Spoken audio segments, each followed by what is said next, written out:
Alright, ladies and gentlemen, welcome back to another Embrace Destiny video. This is part 2 in our Girlfriend Plays Destiny series, where, as you guessed it, my girlfriend plays Destiny. Witty title, I know. So as you can see here, we're having a few kind of graphical, kind of internet connection issues. I'm not sure why, but sometimes when I stream the game using Twitch, it comes through blotchy and choppy. So hopefully something I can fix moving forward.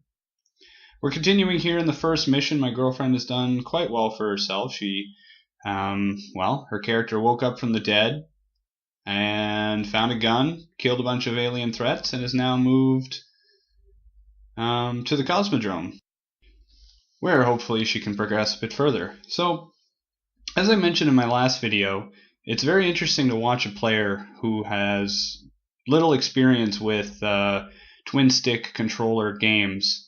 Just interesting to see how they approach the game. I mean, I've been playing Halo and several other games of this kind for years, so I was very, very familiar with Destiny's controller layout even before I played the game, just because it is similar and based off the same model.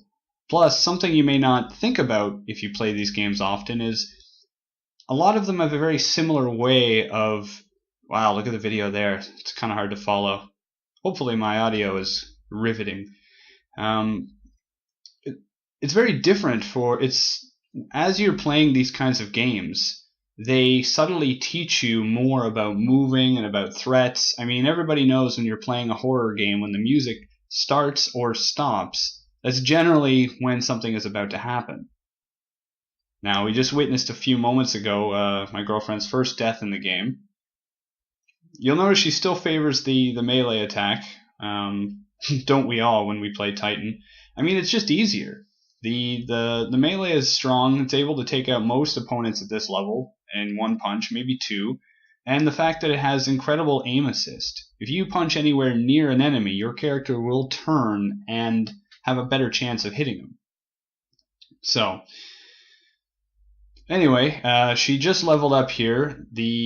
As I explained in my first video for Embrace Destiny, this game is broken into 3 classes. Each class is broken into 3 subclasses. And when you're starting off, all of your experience goes toward leveling up your subclass. Later on, it actually goes toward leveling up your weapons as well, or at least unlocking perks and traits and qualities that can better help you. So I'm just kind of showing her the ropes here, where the menu, where the character selection and skill tree menu are, how to access them. Destiny does bring it up and it does show you, but it's very subtle. And here's the thing: when you are not that familiar with this kind of game, you miss a lot of the subtlety. For example, when her character leveled up, it did flash on the screen and say press this button.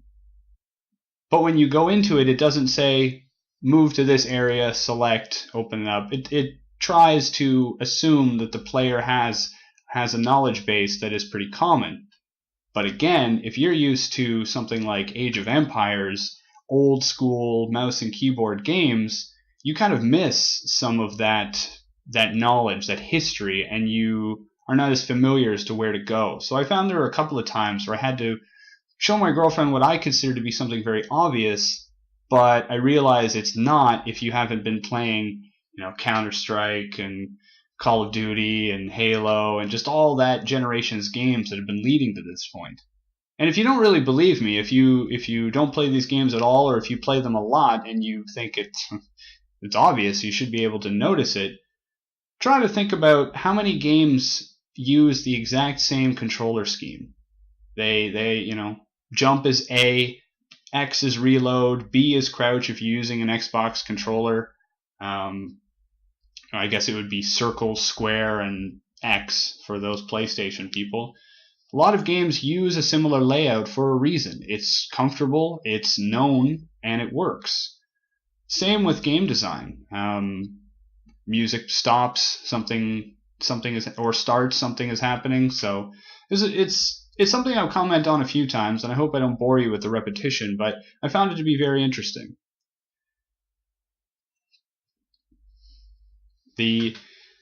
As you can see here, my girlfriend's aim is improving quite noticeably. We made a video a little bit later on a later mission, and I was quite impressed with the how do I just the pace at which she's learning. You know, it is a complicated set of skills that I take for granted. Being able to look down the sights with left trigger, so that's one button. Moving along the sight with right stick, moving your whole character with left, and shooting with right trigger finger.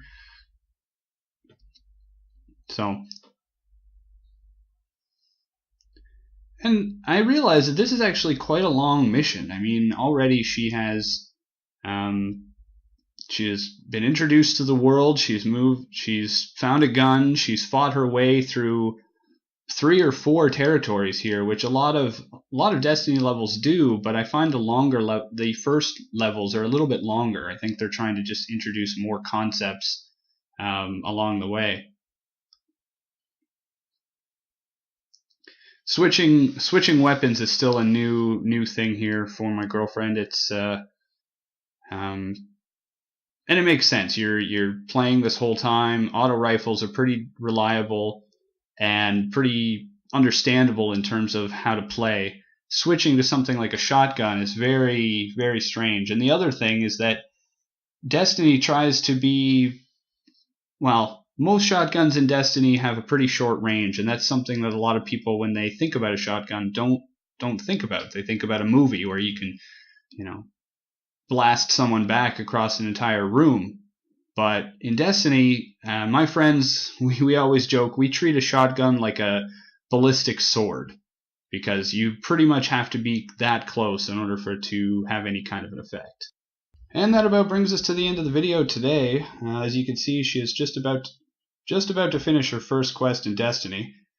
We hope you've been enjoying the videos. We look forward to exploring the game further, and my girlfriend looks forward to developing her skills and taking on bigger threats.